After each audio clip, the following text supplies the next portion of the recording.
There's something really cool about creating a task and watching a student be able to complete that task on their own. Let's take a look at how I make some of the work tasks for the classroom. Hey, I'm SB from autismclassroom.com, and today we're going to look at how I make some work tasks, but also talk a little bit about behavior supports in the classroom. Let's take a look. I think when you consider making work tasks, you have to think about the student's level.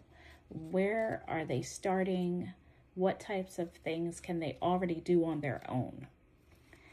If you're starting with the basics, you can do a simple activity where they take one thing off and then place it on something else.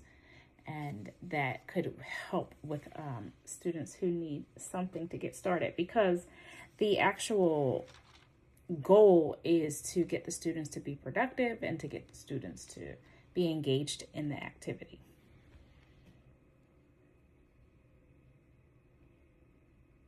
Now,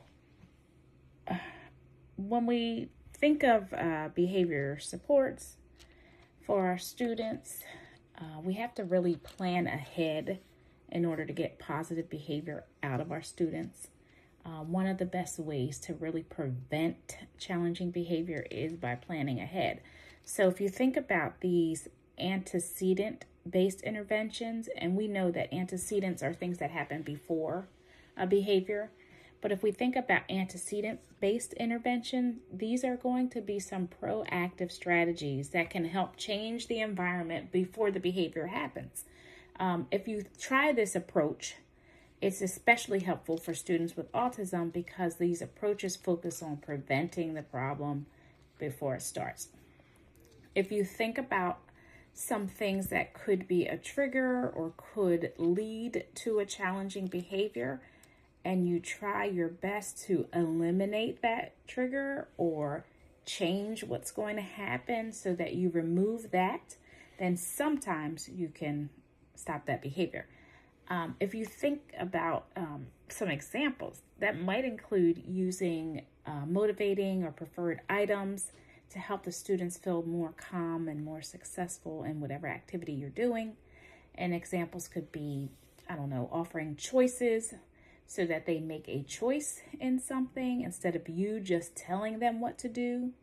You also can adjust the setup of the activities to match their needs. So if you know that a certain student doesn't like a certain texture or a certain color, then maybe you put something intentionally that they do like in the lesson to try to draw them in to the activity.